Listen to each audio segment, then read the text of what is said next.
हम जीतेंगे, एनडीए का कैंडिडेट हम जीतेंगे। फैगौ 9 एप्रिलाव जानो गोनां आसाम विधानसभा बिसायख'थिनि थाखाय 45 नं बेहेरगाव बियाबाव महेश्वर बर'आ बीपीएफ दोलोनिफ्राय एनडीएनि जाना बिजाथिलाइ दिनै गथायगोन।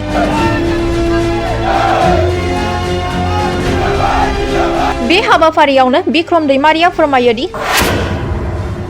जों देरहागोन, जों एनडीएनि बिजाथिया देरहागोन।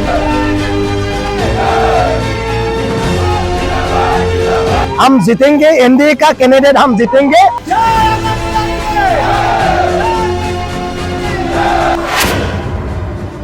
ब्रैजिबा नं बेहेरगाव बियाबाव महेश्वर बर'आ बीपीएफ दोलोनिफ्राय बिजाथिलाइ गथायगोन।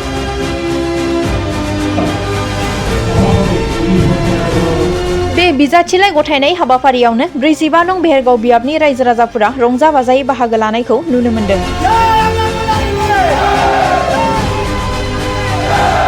हम अभी नॉमिनेशन के लिए निकल रहा हूँ।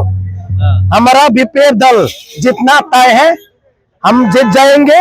महेश्वर बोरो सर हमारे साथ है और उनके लिए हम जो नॉमिनेशन आज देने वाले, हम नॉमिनेशन में जा रहे हैं। हम जीतेंगे, एनडीए का कैंडिडेट हम जीतेंगे। आप लोग देखने के मिलेंगे, आज हम जीत जाएंगे।